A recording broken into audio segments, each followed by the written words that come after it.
আমাদের বিছানার উপর আফরিনের লাশ পড়ে আছে, ওর ওড়না দিয়ে ওকে ফাঁস দেওয়া হয়েছে, চোখগুলো এখনো খোলা। তাজুল কাঁপছে, আমার শরীরও তখন কাঁপা শুরু করেছে। আমি অস্পষ্ট গলায় বললাম, আফরিনের কি হয়েছে বললে? তাজুল আমার হাতটা ধরেই বলল, মিতু বিশ্বাস করো আমি কিচ্ছু জানি না, আমি শুধু ওকে চাবি দিয়ে দিয়েছিলাম, কিন্তু আমি বাসায় যাবার আগেই কেউ হয়তো আমাদের বাসায় গিয়ে ওকে খুন করেছে। আমার দম বন্ধ লাগছিল, তাড়াতাড়ি কাউকে কিছু না বলে অফিস থেকে বের হলাম। তাজুল আমার পেছনে পেছনে আসছে আর বলছে, আমি এখনো কাউকে কিচ্ছু বলিনি, বিশ্বাস করো খুব ভয় লাগছে। আমি রুমের মধ্যে কিছুক্ষণ দাঁড়িয়ে থেকে তাড়াতাড়ি দরজা বন্ধ করে সরাসরি তোমার কাছে চলে এসেছি। একটা সিএনজি নিয়ে আমরা দুজনেই একই সঙ্গে বাসায় এলাম। দারোয়ান আমাকে দেখে অবাক হয়ে বলল, ভাবি আপনাকে এমন লাগছে কেন? আর এমন সময় আপনি বাসায়? কোথাও কিছু হয়েছে নাকি ভাইজান? ফ্ল্যাটের মধ্যে ঢুকে আমাদের রুমের মধ্যে দেখি সত্যি সত্যি আমার বোনটা চিরদিনের জন্য ঘুমিয়ে গেছে। না না, কেউ একজন ওকে ঘুম পাড়িয়ে দিয়েছে। তাজুল নিচ থেকে আসার সময় দারোয়ানকে বলেছিল বাড়িওয়ালাকে আমাদের বাসায় পাঠাতে। একটু পরেই সদর দরজায় বাড়িওয়ালার কণ্ঠের আওয়াজ শোনা গেল। তাজুল তাকে বেডরুমে নিয়ে এলো। আমি তখন ফ্লোরে বসে আছি,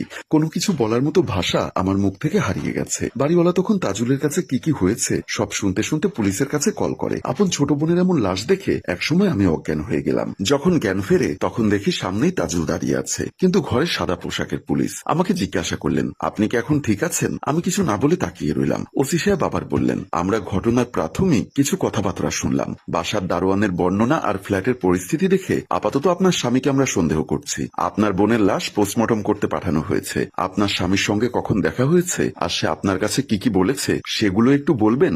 আর আপনার সন্দেহে কেউ আছে নাকি? থাকলে বলুন। আমি তাজুলের দিকে তাকিয়ে আছি। অসহায় দৃষ্টিতে তাজুল আমার দিকে তাকিয়ে রইল। আমি একটু একটু করে সব বললাম পুলিশের কাছে। তারপর পুলিশ তাজুলকে থানায় নিয়ে গেল। খালি কফির কাপটা হাতে নিয়ে সাজু ভাই বসে আছে। কফি খেতে খেতে মিতুর কাছ থেকে এতক্ষণ ধরে সবকিছু শুনছিলেন তিনি। গতকাল খুনের ঘটনা ঘটেছে। প্রথমে সাজু গিয়েছে থানায়, তারপর গিয়েছে তাজুলের অফিসে, সেখান থেকে মিতুর অফিসে গিয়ে তারপর এসেছে বাসায়। সাজু ভাই বললেন, সবকিছুই তো বললেন মিসেস মিতু, বাট 4 বছরের মধ্যে প্রথম ঝগড়া কেন হয়েছে সেটা তো বললেন না। মিতু বলল, সেরকম কোনো বড় বিষয় না। আর একটা প্রশ্ন, আপনি বলেছেন আপনি অফিস ক্যান্টিন থেকে দুপুরে লাঞ্চ করেছেন, কিন্তু আমি খবর নিয়ে এলাম যে আপনি লাঞ্চের সময় অফিস থেকে বের হয়েছিলেন এবং প্রায় 1.5 ঘন্টা পরে অফিসে প্রবেশ করেছেন। মিতু চুপ করে রইল। সাজু বলল, কোথায় ছিলেন? সত্যটা ভালো করে ভাবুন। আমি বরং ততক্ষণে রান্নাঘরে গিয়ে ঘুরে আসি। আপনার বোন গতকাল কি কি রান্না করেছে সেটা তো দেখা দরকার, তাই না? রান্না করতে পেরেছে নাকি তার আগে খুন হয়েছে সেটা বরং দেখে আসি। মিতু খুব অবাক হয়ে তাকিয়ে রইল। সাজু তার সেই চিরচেনা গম্ভীরতার মধ্যে ঠোঁটের আগায় হাসি দিয়ে রান্নাঘরে গেল।